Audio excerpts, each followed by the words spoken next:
Perfect. Okay, well, hi everyone. Thanks for coming back to the CSRC Summer Colloquium series hosted by the SciEm Student Chapter. Today, our speaker is Jared Brzenski. Jared is a fourth-year PhD student in the computational science program between SDSU and UCI. He works under Professor Castillo on using mimetic finite difference methods to solve the Navier-Stokes equations. His PhD thesis involves building a mimetic ocean model system, but his other work encompasses many diverse aspects of computational science, especially focusing on high-performance computing. His master's project was a high-speed coupling between two large ocean models, and he also has research in optimizing parallel file writing for the BGFS system. That's a tongue twister. Modeling flexible ocean vegetation like kelp and seaweed, and also modeling fluid structure interactions around floating artificial reefs. So yeah, Jared, we're so happy to have you, and go ahead and take it away.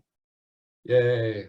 So today I'm going to show you my work on building an ocean model using mimetic operators.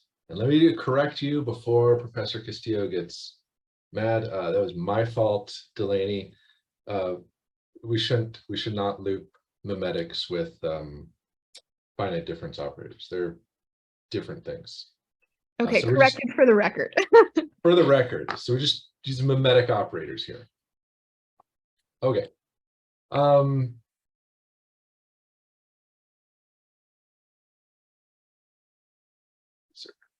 Okay. So overview, I'll go over rationale, like why do I need another ocean model? Why does the world need one? And then go over some specifics about the operators themselves and how they fit in with the Navier-Stokes equations and like what particular set of Navier-Stokes equations I'm solving. Some test cases I've built up, and then the future work. So why, right? There's many different ocean models that exist, and why would I think that we need another one? I guess the main option reason is using mimetic operators. By using mimetic operators, we can simplify the computational and numerical schemes needed by the models. So ocean models have different numerical schemes based on the conditions or features you want to capture.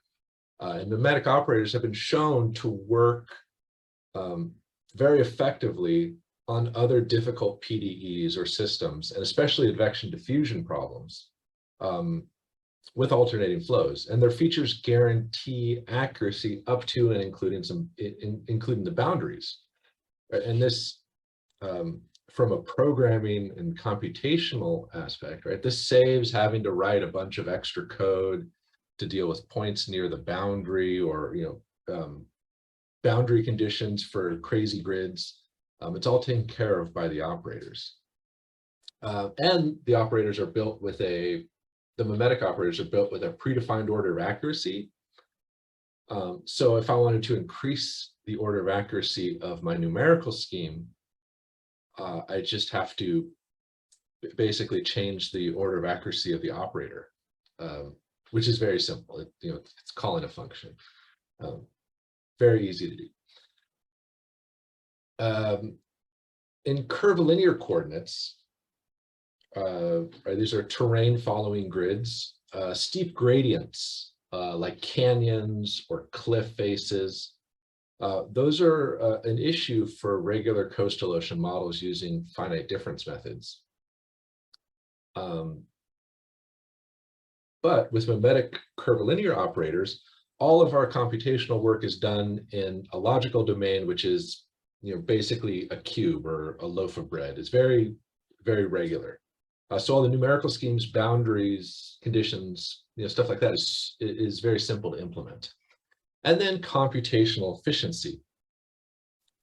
Finite differences are one of the fastest ways of solving PDEs.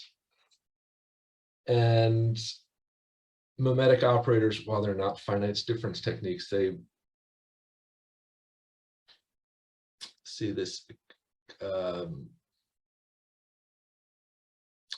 programmatically, computationally, they're set up very similar, except they take the form of matrices. And these operations are inherently computed as matrix vector operations, which computers have been optimized, to no end to do as fast as possible. Okay, so the operators themselves and how they apply to the Navier-Stokes. So mimetic operators, right, are just discrete representations of gradients, divergence, and Laplacian operations from calculus. They come packaged in a library on GitHub called Mole, the Mimetic Operators Library Enhanced. And what they do is allow for simpler coding when you're calculating these calculus operations. So instead of a complicated set of for loops, implementing a specific finite difference scheme, instead you can call one of these operators, which is a pre-built matrix, and that matrix does the equivalent calculus operation on your vector. So it saves you from having to worry about the scheme at the boundaries and worrying about the order of accuracy. And we can use the Mole library to build an operator at whatever order accuracy we desire, 2, 4, 8. So just some things to keep in mind as I go over this. The main difference between this and other grid-based operations is that these mimetic operators work on a staggered grid. So here you have like a 5 by 3 or 3 by 5, however you want to think about it, grid. And these little dots along the faces. If I was to think about each grid cell center, right, maybe just along this bottom row, you got 1, 2, 3, 4, 5 centers. The mimetic operator that will work on those 5 central points, and it requires 2 extra ones, 1 along each boundary. So really it needs 7 points if we're looking at just information that's at a cell center. And then operations will take information from the centers, move it to the edges, and conversely, if some value lives on edges, it will the mimetic operator will give the solution at the centers. But just something that has to be accounted for somewhere. So what else we got? They're available from MATLAB, Octave, 1, 2, and 3 dimensions. 6th order accuracy is in the library, maybe up to 8th now. There is operators for nodally located vectors and scalars. So a node would be at the intersection of the grid cells, so where the red dot is. There's operators if your information lives there. And 3D curvilinear grids in MATLAB exists. So the equation I'm solving. My model uses the Navier-Stokes equation. I'm using the non-hydrostatic incompressible form of the Navier-Stokes equation. Excuse me. We have the conservation of momentum as our top equation. And we also have this divergence-free requirement on the velocity, so the conservation of mass. It's our second equation. Right, and in these, U is a velocity vector in 3 dimensions. We have a divergence operator, a gradient operator on the pressure. This is rho, which is the density Reynolds number, which is a non-dimensional unit. Laplacian, the nabla squared here. And this third equation is the equation that represents any scalar quantities we have. So things like the salinity of the water, the temperature, any other like sediment type particles would be this third equation.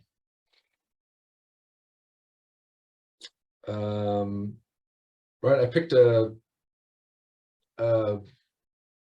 a simpler Navier-Stokes equation that would capture as much of the features of a coastal ocean model as necessary. All right. So in curvilinear coordinates, let's look at this picture up in the right. Right, the physical grid that we might be working on could be complex. It might not necessarily look like a pretty cube. It might be stretched, twisted, convex, concave. Right, we generally want it to follow some kind of underwater terrain, be it like canyons or mountains. Right, the ocean bottom's not flat. Right, so we could solve everything on the physical grid, but that gets very complex. If we could do an analog to like finite difference methods, remember when you had to do like delta x or something over delta y or delta z, right? On this grid, all of those delta x, delta y, delta z's are different. So just imagine you'd have to do a different scheme on every single different point. So that's like kind of the complexity we're trying to remove. So if this is our this is Navier-Stokes equation from the previous page. If I want to solve this using mimetic operators, right, you can see here the D, G, and L.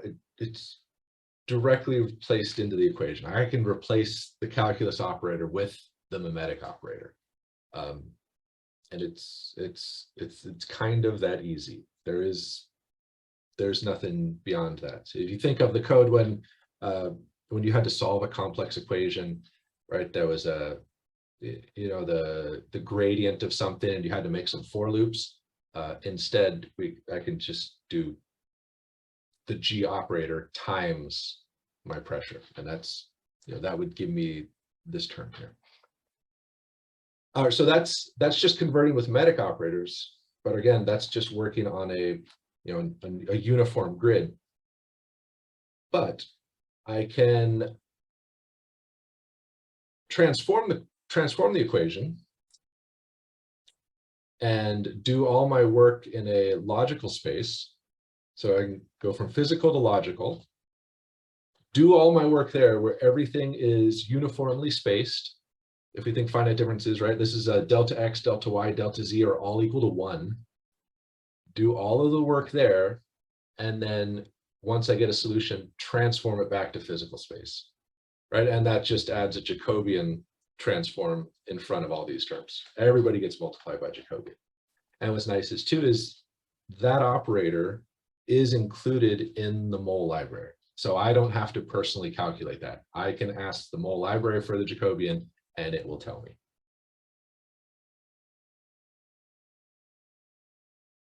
So yeah, put this into an ocean model and build some test cases with this. So starting from the very basics of fluid dynamics,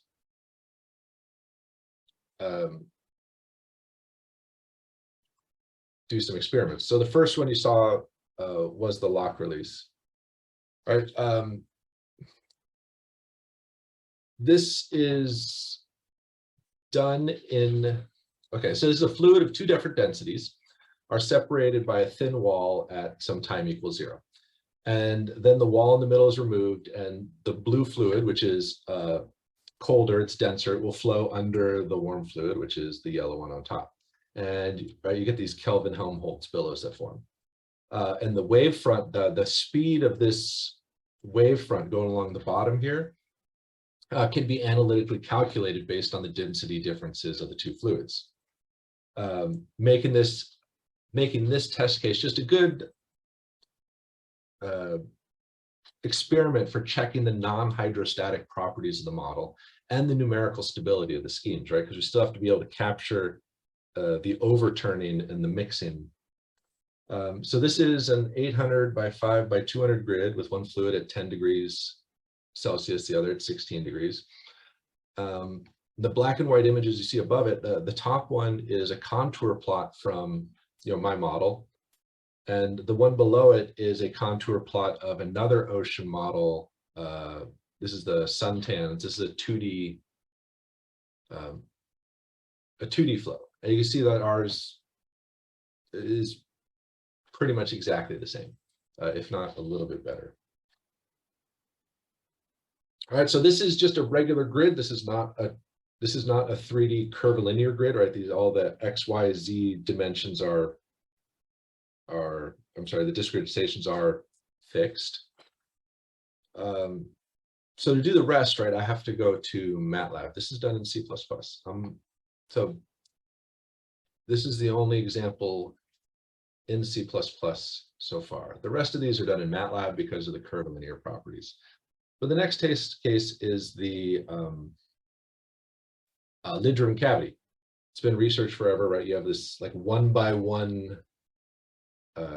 domain, right? There's again 2D, and you force along the top. So imagine like a wind blowing across the top at 1 meter per second, and it causes the inside to spin, and eventually some kind of steady state is achieved, and we can measure the velocity across the center, and we can compare it to results from literature. This has been studied forever. There's famous results from Gia et al. That did super accurate modeling of this, and those are the red dots here. And you can see we get pretty good. We get good results. It matches. So yay. The last, no, not the last. We can also do a Poiseuille flow, which is there's a flow in a very narrow pipe. So the inlet on the left, you get a parabolic inlet profile, right? So it's fast in the middle, it slows down towards the edges. And this flow propagates across, and eventually it reaches a steady state as well, where the inlet and the outlet are both the same. It's hard to see in this picture, but there's two velocity profiles. They're overlapping each other, the inlet and the outlet. And this one too, there is an analytic solution for, so we can compare the model's results with what math says we should get. And they all match real nicely. And the neat thing about this one is done on a curvilinear grid. So this is a simplified version of the grid that was used to generate, the results in this picture. You can see there that this is 2D still, but you see that the grid spacing is non-constant. We also do flow in a 90-degree pipe, right? So now, while this doesn't occur in an ocean model, right, it should still work, right? At its lowest level, it is a fluid model. So here we have a nice, it's like the Poiseuille flow, except now we're letting it go around a corner. So the inlet is on the bottom left, bottom right. And the flow is in the north direction, so it flows up and to the left. So this is the v velocity, so just the upward component of the velocity. So it's the strongest when it comes in, and then as it turns the corner, there is no vertical component, it all turns horizontal. And then we can do finally, this is flow over a seamount. So this is a 3D curvilinear grid. You can see up here in the picture at the top that all 3 dimensions have curvy grids, the technical term. And so this is like an overhead upper right. This is from the side. Again, we're implementing a left to right flow. It's it's parabolic. So there's it's faster at the top than at the bottom.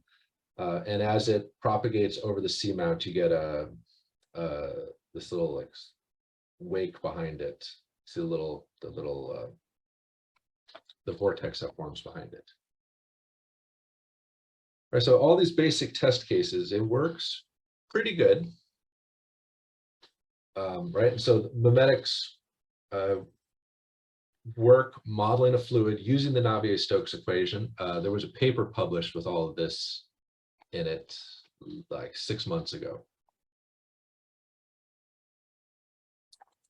So right, our goal is to make this into a ocean model. So one of the parts of being an ocean model is it's got to be fast. It's got to be really fast, right? Because you want to use this for some kind of prediction, and you want that prediction to actually happen in a timely manner. So the mole library uses a package called Armadillo. Armadillo is a C++ library that is basically a helper for code that looks like MATLAB. Like if you have MATLAB code and want to run it in C++, you use Armadillo because it simplifies a lot of the matrix, vector, the building, the indexing. It gives you a lot of the MATLAB simplicity with indexing in C++. So that's what we use. Armadillo has a built-in solver called uses this built-in solver called SuperLU. SuperLU is put out by Lawrence Berkeley National Lab, and it's a large, sparse solver, which is basically built on LAPACK and BLAS. And we use it when solving our Navier-Stokes equation. We use it specifically to solve for pressure. We estimate advection, and then we explicitly solve for pressure. And then using that, we correct the velocities. So at some point, right, in MATLAB, it would be this: the pressure is the Laplacian / our estimated u velocities. And this Laplacian is a very big, very sparse matrix. Think millions, like a million by a million matrix, but maybe with like a 0.01% sparsity. So it's super sparse, but super big. And it was the largest time consumer of the model of the whole solution technique. It's this step right here, it takes forever. So this top red line is how long it would take to solve this system one time for a given number of grid points. So over here, 10 to the 7, right? 10 million grid points, it took 1,600 seconds to solve to do just one time step. Actually, just to do one solve, which is way too long. So instead, I wrote some amendments, we'll say, to Armadillo that uses Armadillo's built-in solver, and basically what I do is I tell it to save the decomposition. It decomposes the L matrix here into a lower and upper triangular matrix, which would never fit in memory, right? This thing is millions by millions. Even though it's sparse, the decomposition is not necessarily sparse. But I wrote, I pretended it was sparse, and I told Armadillo to say, just pretend this is sparse and save it like you would a sparse matrix. So I mean, it takes up a ton of space, but it fits on your home computer. So I can save the decomposition and then reuse that for later solves, right? Because we solve this thing every time step. L doesn't change ever in this equation, just the u and the p. So I can decompose L and just save the decomposition. And that's the blue line here. So you can see it is quite a significant savings after the first time step. And just as a reference, right? The old GCCOM that used this, it would take a month to run that lock release simulation from the very beginning. Whereas now I can do the exact same one on my home computer in 6 hours. Right, so crazy amount of time. 24-hour simulation would take 12 minutes now, or something that would take an hour is just 30 seconds. So this is probably the most advantageous part of the of our mimetic model. And just so you can have a concept, right, of it was at a point where, like, writing all this code, you could write the worst code ever and the most non-optimized code ever, and the model would not care, because all of the time was spent, right, solving that that pressure system of equations. But now, right, we got it to where that pressure solve is only 75%, and this is a little bit old now. It's down to like 40% of the time spent is spent solving that. The other time is spent doing, you know, everything else that a model needs. I guess this is coming around to kick me in the butt because, right, I first write the model. I don't care because, or I don't care how I write it because all the time is spent in the solve. But once I optimize the solve, now I got to go back and care about the old code that I wrote because it was probably not as efficient as it should be. Okay, this is good. So, all right, we solve all this work I've shown you is we've just solved for the velocity and the pressure component, none of the scalar stuff. So things like temperature, salinity have not been included at all. So right, scalars are solved for using the updated velocity from all the previous work. All the work in this model is done to get, you know, u. And once we have this u, this velocity vector, then we can, you know, figure out how much does the temperature change, right? Because the T is, you know, it's set from the beginning. There's nothing else really messing with it except for the velocity pushing around the warm and the cold water. So we put it in this equation. We can figure out the buoyancy based on the temperature. And just to cycle back to, right, where these things are located on a grid. So temperature is a scalar value. So on our, if we just imagine like a little 1D set of cells here, the temperature would be located at the X's, the black X's. So you see 1, 2, 3, 4, 5, 6, 7 locations for 5 grid cells. This first term where we take the gradient of the temperature, the solution for that, right, gets multiplied by U. So the gradient of the temperature is going to then live at these blue triangles. So the solution for this first part is at the blue triangles. The second part, the Laplacian, so it's the gradient and the divergence or divergence gradient, lives at, right, where it started, at the X's. So at some point here, if I take this and move it to the other side, I have information that's living at the blue triangles, and I'm going to subtract information that's living at the X points.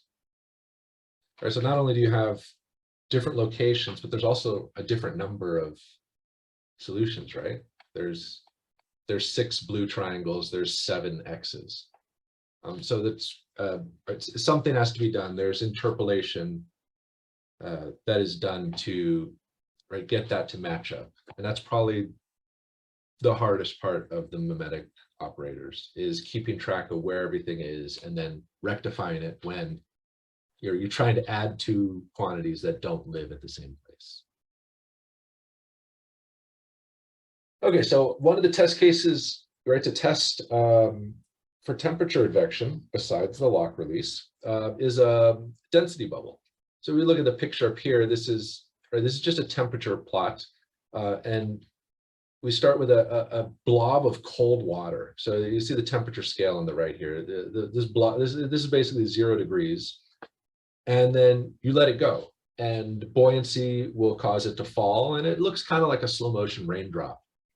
And then it gets near the bottom and it spreads out, and depending on the bottom boundary, you get different speeds.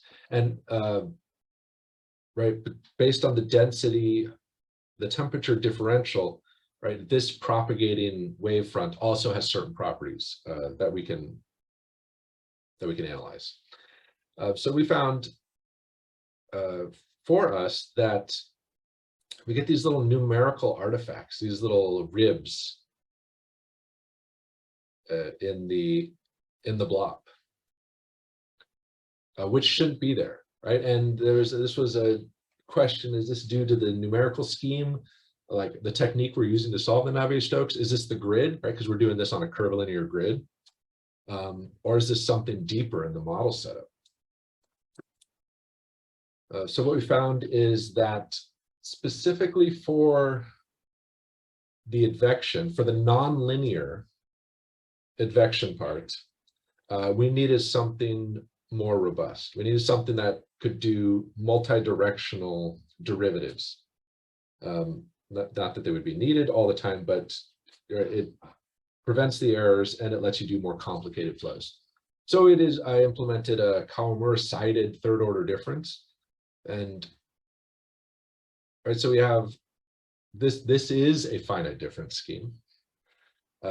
This F here, it could be U from our example. So we have U times a derivative of U plus the absolute value of U times another derivative of U. And if you look at these, the one on the right is pretty much like some kind of centered difference. And then the one on the left could be sided depending on how you look at it. And then you have the U value and the absolute value. And what this does is based on the direction of the velocity, like if we think of like U left to right, it will do the correct sided difference based on the sign of the velocity vector. And what this does is it gets rid of those artifacts. So this animation you've been seeing playing is with this corrected advection scheme. So there's no ribs in this. I didn't have a animation of the bad one, I'm sorry. All right, so this is specifically what's happening is in our model, we're estimating advection, which is U plus delta T times this nonlinear part here, this U du plus the Laplacian of U. Instead of doing the U du part, we do that Kawamura scheme. The Laplacian is still the mimetic Laplacian. So this is the only part of the model of everything that is not 100% mimetic. But it lets us do more complicated stuff. So this is flow in a cylinder again, but this time there's a square cylinder in the middle. So right this is a nice test case too, because this is at very specific Reynolds numbers, you get this vortex street forming. And it's supposed to be around Reynolds number of 67, 68. That street will form. Sure, this particular one is the Reynolds number is 100. So the island, it's an island or a center, the fluid flows around it, and then at some point a small instability occurs, and you get these little, the billows that form and flow off the back. So yay, it works. Right, this model was not, right, it would just look like this and stay that way for 20,000 seconds of simulated time with the old method. But with the sided difference, right, it lets those occur. All right, future work. A Monterey beta. So, right, the goal is to make this a coastal ocean model, and my coastal ocean test case is going to be Monterey Bay. So here, this is the coast of California. The Monterey, California is right over here in this little on the coast here. But off the coast of Monterey is this crazy canyon system. So it gets really deep, really fast. And it's thought that, right, the tidal pushes or surges through this canyon creates all sorts of internal waves and mixing in these underwater canyons, right, that leads to all this upwelling with like the nutrient-rich cold water is pushed up towards the surface, and that's why there's such rich biodiversity in that region, is because of the internal mixing due to these canyons. So see if I could model that. So right, my numerical simulation I want to do in this region is difficult, right? The sharp features of these canyons are very hard for direct numerical schemes to handle, right? The length scales over this region also make it difficult, right? The bottom of this canyon, so I zoomed in here, right? This canyon at the bottom here is 1,400 meters deep. And this wall where the little octagon is, it's almost a sheer cliff. So it goes from 1,400 meters to just under 100 meters in this tiny little span, right? Which is super steep, very difficult. So we're hoping that the curvilinear model will be able to do this, right? Because using the curvilinear model, we just transform to a logical space, so we don't really care how steep it is anymore. So this is, on the left here, this is an example of a curvilinear grid for Monterey. It's mostly curvilinear, almost 100%. It covers most of the area from that picture from the last slide. And right, it's curvilinear, meaning the X, Y, and Z directions are not the same. So this white slice cutting across the domain here, that is this top slice. So you can see that all the grids are different. This interesting artifact here is because it folds on itself on the right-hand side. And then, right, the blue cross-section is this bottom grid. So deep water on the left, right, about 3,000 meters. And then it gets all the way up to, I think 10 meters is the far right hand. And again, right, this is not quite perfect because there is some folding somewhere around that mountain. All right, so the largest grids on this, right, it goes from a grid of 2.5 by 2.5 by 500 meters, or 2.5 kilometers by 2.5 kilometers by 500 kilometers, right? These big grids over here on the right, I'm sorry, on the left. And then the tiny ones that don't fit on this grid are 18 meters, 18 by 18 by 18. So we have crazy big scales, and we're hoping that this works. We still have to meet the stability requirements, right? And the most restrictive of those are going to happen way over here at the tiny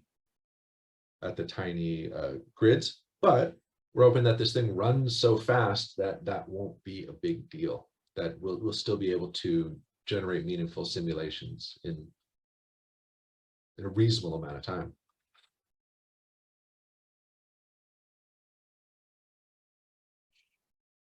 So we, right, to finish this model off, we need a few more things. So I've built the curvilinear operators, the curvilinear mimetic operators in C++.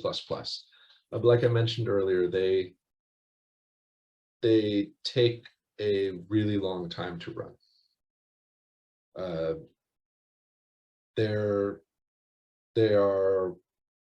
The Laplacian matrix for a curvilinear operator has 1.5 times as many non-zero elements, and the super LU solver takes about 15 times longer to solve it. So I mean, it's still kind of fast, but it's a large speed up. So I'm working on parallelizing the model right now, just in order to reduce the computational time. And like I mentioned before, a lot of the optimizations I skipped for the the meat of the code, just because other parts take much longer. But now it's starting to come back that those also should be optimized to go as fast as possible. There's some features of an ocean model that are not included in mine, like bottom roughness, that still have to be added. There's other features like subgrid stress tensor, which is in the model, Coriolis force, which is not in the model, right? And eventually run this and match this with some sort of observational studies from Monterey Bay. And I think that might be it. a good time, 40 minutes. Yeah. Call it done there. That's it. Any questions? Jared, I had one. Yo. So for the Monterey Bay simulation, where do you get this data? Is this like open source data, or how do you have access to it? So there are, well, okay, so the bathymetry you can pull from, there are, like, Scripps has an open source data set. NOAA has nearshore data, and then Google Earth you can extract bathymetry from. Like, this picture is Google Earth. This one is Scripps and NOAA. But yeah, there's data sets for it, but it's just the bathymetry. The grid you have to generate yourself, which is another probably PhD work. Got it. But also the data is come from collaborators that we have that work there. Yeah, there's right. So what they do, you know, scientists in Monterey, they'll put like a buoy out here and drop a sensor, and they will, you know, they see just, you know, cold water. They can get the temperature on, you know, it's almost like a point source, and then they have an assortment of buoys scattered out. So they have all this, we'll call it point data, and I'll just see if my three-dimensional data matches what they get at those points for, you know, for given tide and whatever the wave forcing is. And forgive me if you already said this, I can't remember. Is there a specific reason why you chose Monterey, or is it just because of your like collaboration? It's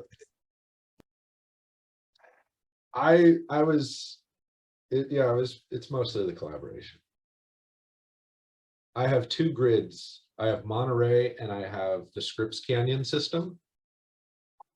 Just because the two people I worked with, one did research in Scripps, one did research in the Scripps Canyon, and the other one did research in the Monterey Canyon. So and they're crazy canyons. That's totally fair. Thank you for answering. Yeah. And I make a comment. Please. Okay, what Jerry was talking about, the side differences. Basically, what we need is to incorporate into our scheme the change of direction of the velocities or the vectors field. And that's why we need that. So I don't know if that was clear from the.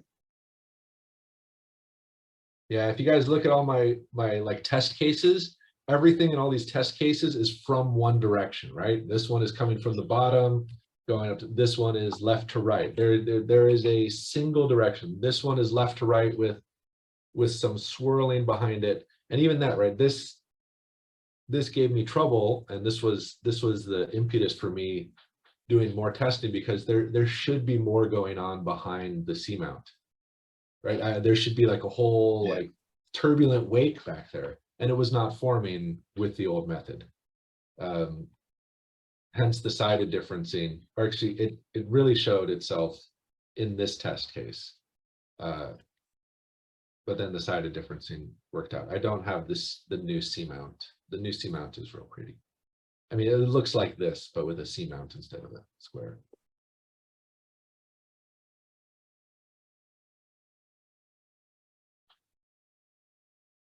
Anybody else?